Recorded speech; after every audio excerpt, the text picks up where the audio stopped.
মৰিয়নিত সোমবাৰে নিশা সংঘটিত হৈ এক নৃশংস হত্যাকাণ্ড।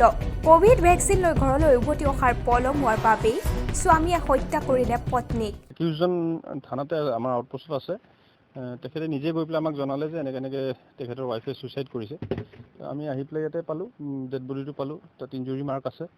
আমি এতিয়া সেইটো লৈছোঁ গাঁৱৰ ৰাইজৰ সাক্ষাতত পোষ্টমৰ্টমৰ কাৰণে পঠাম।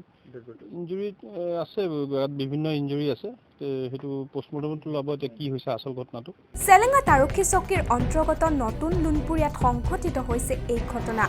নতুন লুণপুৰীয়া গাঁৱৰ গিৰিশ গগৈ নামৰ লোকজনে পত্নী মীৰা গগৈক ঘৰৰ ভিতৰতে নৃশংসভাৱে হত্যা কৰে। ব্যক্তিজনে পত্নী মীৰা গগৈৰ লগত দিনত কোভিড ভেকচিন লৈ ঘৰলৈ উভতি অহা পলম হোৱাক লৈ কাজিয়াত লিপ্ত হয়। আনহাতে গিৰিশ গগৈৰ পত্নী মীৰা গগৈক অকথ্য অত্যাচাৰ কৰি হত্যা কৰাৰ সন্দেহ কৰিছে স্থানীয় লোকৰ লগতে আৰক্ষীয়ে।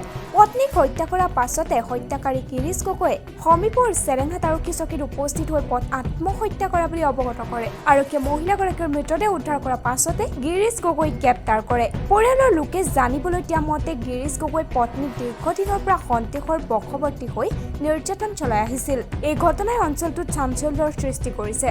মোৰ ঘৰৰ পৰা ফোন কৰিছে বোলে 4টামান বজাত ফোন কৰি কৈছে বোলে এনেকৈ দাদাক বোলে দাদাই বোলে নবৌক খুব মাৰি আছে, তুমি বোলে সোনকালে আহিব পাৰিবা নি? মই বোলো যিটো কাম কৰি আছোঁ আহিব নোৱাৰিম, অলপ দেৰি হ'ব আৰু বুলি ক'লোঁ। তাৰপিছত তেনেকৈ মই আকৌ আজি চাইকেল নিয়া নাই, লোকৰ লগতে গৈছিলোঁ।